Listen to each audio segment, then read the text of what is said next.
पोथी पढ़ी पढ़ी जग मुआ, पंडित भया न कोय। ढाई आखर प्रेम का, पढ़े सो पंडित हो। बड़ा हुआ तो क्या हुआ, जैसे पेड़ खजूर।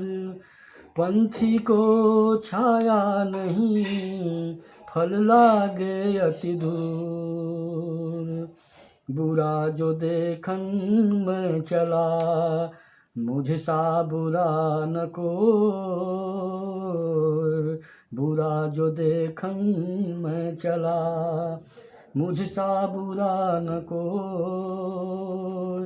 जो दिल खोजा अपना, मुझसा बुरा न कोय।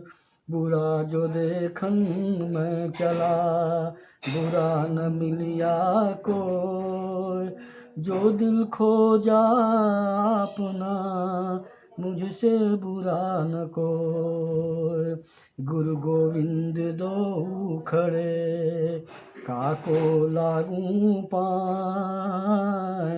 गुरु गोविंद दो खड़े, काको लागू पाए।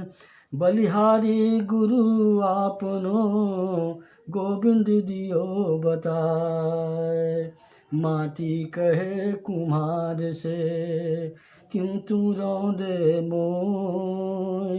एक दिन ऐसा आएगा, एक दिन ऐसा आएगा, मैं रौंदूंगी तोय। मैं कबीर साहब का जन्म ईस्वी सन 1398 में ज्येष्ठ मास की पूर्णिमा तिथि को ब्रह्म मुहूर्त के समय हुआ था। उनकी इस लीला को उनके अनुयायी कबीर साहब प्रकट दिवस के रूप में मनाते हैं। महात्मा कबीर सामान्यतः कबीरदास तथा उन्होंने बनारस, काशी, उत्तर प्रदेश में जुलाहे की भूमिका की। यमन जुलाहे के घर उनका पालन पोषण हुआ। कबीरदास भारतीय रहस्यवादी कवि और संत थे। वे हिंदी साहित्य के भक्तिकालीन युग में परमेश्वर की भक्ति के लिए एक महान प्रवर्तक के रूप में उभरे। कबीर नाम का अर्थ होता है वह व्यक्ति जिसने अपने आचरण से महानता को प्राप्त किया है, वह कबीर कहलाता है। एक दूसरा अर्थ यह भी होता है कि बुजुर्ग उम्र वाले व्यक्ति को भी कबीर कहते हैं, और एक अर्थ यह भी होता है कि सम्माननीय व्यक्ति को भी कबीर कहते हैं। कबीर की भी काव्येना कबीरा, इसका अर्थ मतलब ये होता है कि जो अपने अनुयायियों को कवि रूप में कविताओं के माध्यम से, लोकोक्तियों के माध्यम से समझाएगा या समझाता है, वह पुरुष कबीर होता है।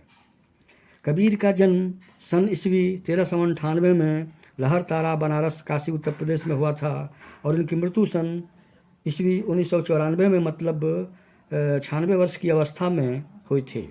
इनकी मृत्यु राष्ट्रीय मार्ग जो कि नेशनल हाईवे है, बस्ती गोरखपुर मार्ग के बीच में मगहर नगर पंचायत है, वहीं पर स्थित है, जो कि उत्तर प्रदेश में है। जब कबीर साहब का जन्म हुआ था, उस समय दिल्ली पर मुस्लिम सल्तनत का अधिकार था। भारत में अराजकता का माहौल था, और उसके बाद से 1399 के बाद से दिल्ली सल्तनत का विघटन का आरंभ का सूत्रपात भी हुआ। कबीर की माता को संत के आशीर्वाद से पुत्र की प्राप्ति हुई, और लोकलाज के चलते उन्होंने, चूँकि उनकी शादी नहीं हुई थी, विधवा थीं, कुंवारी थीं, कुछ लोग कहते हैं विधवा थीं, कुछ लोग कहते हैं कुंवारी थीं, तो लोकलाज के चलते उन्होंने लहरतारा तालाब में कमल के फूल खिले हुए थे, उसी में फेंक दिया, जो कि नीरू नामक जुलाहिन को मिला। कबीर की माता का नाम नीरू था, पिता का नाम नीमा था। कबीर के बच्चे भी हुए, बच्चे का नाम कमाल था, कमाली था, और कबीर की पत्नी का नाम लोई था। कबीरदास ने अपने दोहे में कहा है कि कहत कबीर सुनहुरे लोई हरबिन राखन हार न कोई। कहत कबीर सुनहुरे लोई हरबिन राखन हार न कोई।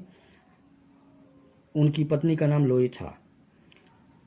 तो जब नीरू ने कबीरदास को अपना पुत्र माना तो समाज में बहुत से लोग कहने लगे कि किस तरह से आपका पुत्र ये हो गया।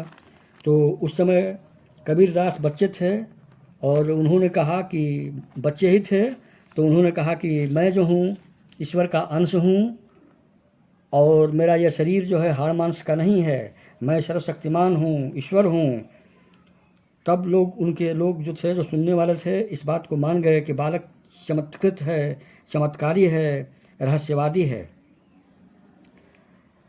हिंदी साहित्य के भक्तिकालीन युग में परमेश्वर की भक्ति के लिए एक महान प्रवर्तक के रूप में कबीरदास उभरे। इनका लेखन सिखों के आदि ग्रंथ में भी देखने को मिलता है। इन्होंने अपने हाथ से कभी कलम को नहीं उठाया। इन्होंने कहा भी है कि मसी कागद छुओ नहीं, कलम गही नहीं हाथ से इन्होंने कागज कलम नहीं छुआ। और इनके जो पद हैं, जो दोहे हैं, इनकी साखियाँ हैं, बीजक में संग्रहित है। और इनका जब नामकरण संस्कार हुआ तो काजी साहब थे, तो इनका नामकरण जब करना चाहते थे तो हमेशा कबीर नाम ही आता था। कुरान का जब कुरान शरीफ निकालते थे तो उसमें हमेशा कबीर शब्द ही आता था। तो इसलिए उन्होंने इनका नाम कबीर रख दिया। कबीर साहब इस्लाम धर्म को मानते हुए और हिंदू धर्म को मानते हुए एक सर्वोच्च ईश्वर में विश्वास करते हैं और बुराइयों की, पाखंडवाद की उन्होंने बहुत कड़ी आलोचना की। और इनके शिक्षा को जो अनुसरण करते हैं, इनकी शिक्षा का जो पालन करते हैं, वो कबीरपंथी कहलाए। कबीरदास स्वामी रामानंद जी के शिष्य थे और उन्होंने कहा भी कि मैं रामानंद जी का शिष्य हूँ। और इसके लिए सभा भी हुई थी कि भाई कैसे शिष्य हो गए आप। तो उन्होंने बताया कि जब रामानंद जी सुबह सुबह ब्रह्म मुहूर्त में स्नान करने के लिए जा रहे थे तो मैं गंगा नदी के घाट पर सोया हुआ था गुरु मंत्र लेने के लिए, और पाँव से खड़ाऊँ टच हो गया, उनका चोट लगी और राम राम उन्होंने कहा तो मैं दीक्षित हो गया। बाद में फिर हुआ, लोगों ने कहा कैसे दीक्षित हो गए। तो रामानंद जी ने कहा कि हमने तो इनको दीक्षा ही नहीं दिया। तो कहे कि ठीक है, झूठ बोल रहा है। तो फिर उन्होंने कहा कि खड़ाऊँ से चोट पहुंचाया और कहा राम राम राम राम। तो हुआ कि भाई हमने आपको दीक्षा दे दिया। कबीर साहब ने कहा कि आपने तो हमको दीक्षा दे दिया, आपका यही मंत्र राम नाम ही है और यही मंत्र है और मैं यही जपता हूँ, तो आपका दीक्षित हूँ और आप ही का शिष्य हूँ। बाद में सभी लोग मान गए कि कबीरदास जो हैं ये रामानंद जी के शिष्य हैं। कबीरदास मूर्ति पूजा के विरोधी थे, निर्गुण भक्ति के समर्थक थे और कहते थे कबीरदास की लोग ऐसे बावरे पाहन पूजन जाय, घर की चकिया कहे न पूजे, यही का पीसी खाए। कि अगर पाहन पूजने से, पत्थर पूजने से भगवान मिलते हैं, हरि का मिलन होता है, तो फिर घर की चक्की अच्छी है कि उसको पूजने से कम उसी का पीसा हुआ तो हम लोग खाते हैं। पहले एक परंपरा थी, पहले एक मान्यता थी कि काशी में जो मरता है वह स्वर्ग जाता है। इस परंपरा को, इस पाखंड को तोड़ने के लिए उन्होंने क्या किया, और ये मान्यता थी कि मगहर में जो लोग मरते हैं वो लोग नरक को जाते हैं। तो उस समय अकाल पड़ा हुआ था और वो जो है कबीरदास जी मगहर चले गए और मगहर गए और वहाँ पर अकाल पड़ा हुआ था। उन्होंने समाधि लगाई, ध्यान लगाया तो वहाँ पर जलस्रोत फूट पड़ा। उस अकाल के महीने में, उस अकाल के समय में, उस अकाल के मौसम में, भीषण अकाल में पृथ्वी से जल का सोता निकल गया और वही धीरे धीरे तालाब बन गया। और वहाँ पर उनकी माने बाद में वहाँ पर मंदिर भी बना है, उनका आश्रम भी बना और वो भी बनवाए पूजा के लिए। और उसके बाद मर गए बेचारे। तो मर गए तो उन्होंने कहा कि मैंने ज़िंदगी भर राम का नाम लिया है, भक्ति किया है, तो मेरा तो मोक्ष होगा ही होगा। और ये जो गलत धारणा है कि काशी में मरने वाले का मोक्ष होगा, काशी में पैदा हो, अच्छा काम नहीं करे तो मोक्ष कैसे होगा। इसी धारणा को उन्होंने मिटाने के लिए इन्होंने क्या किया कि अपना शरीर का त्याग मगहर में किया। जबकि मगहर की मान्यता थी कि जो भी व्यक्ति मगहर में प्राण छोड़ेगा या मगहर में मरेगा तो वह जो है स्वर्ग नहीं जाएगा, नरक हो जाएगा। इसी ये मान्यता को रद्द करने के लिए उन्होंने इस तरह का काम किया और उसको पालन किया। कबीरदास कहते थे, नदिया एक घाट बहुत रे, एक ही नदी है और बहुत से घाट हैं। नदिया एक घाट बहुत रे, कहे कबीर सब मन ही के फेरे। ये मन की भ्रांति है, ये मन की भावना है। एक ही नदी हर जगह जा रही है और बस घाट का अंतर है, जहाँ से निकलती है और जहाँ मिलती है नदी तो वही है, लेकिन घाट का फ़र्क है। और घाट के चलते लोग जो है इधर से उधर अपना पाखंड में भौंडर में पड़े हुए हैं। इस तरह की माने बात जो है, इस तरह की मान्यता कबीर साहब ने दी लोगों को और समाज में दी। समाज में उन्होंने पाखंडवाद का घोर विरोध किया, मूर्ति पूजा का घोर विरोध किया। सुखाड़ के महीने में, भीषण अकाल के महीने में मगहर में जल स्रोत निकल गया, तालाब का रूप ले लिया और अंत समय में उनकी मृत्यु मगहर में हुई, जिसकी सूचना उन्होंने पूर्व में ही अपने अनुयायियों को दे दिया था। मरने के बाद उनका जो शव जो है कफन में जो लिपटा हुआ था फूल में बदल गया और आधे फूल उनके हिंदू अनुयायियों ने लिया और आधे फूल उनके मुस्लिम अनुयायियों ने लिया। मुस्लिम अनुयायियों ने अपना मजार बनाया और हिंदू अनुयायियों ने जो है अपना ये आपका बनवाया, क्या कहते हैं, समाधि बनवाया।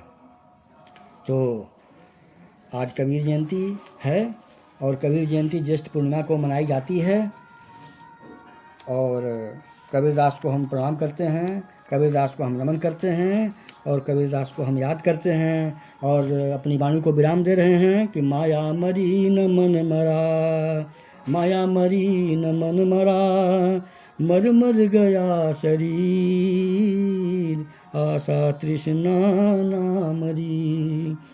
कह गए दास कबीर, कह गए दास कबीर, मन ना रंगाए, मन ना रंगाए, रंगाए जोगी कपड़ा, मन ना रंगाए, रंगाए जोगी कपड़ा, मन ना रंगाए।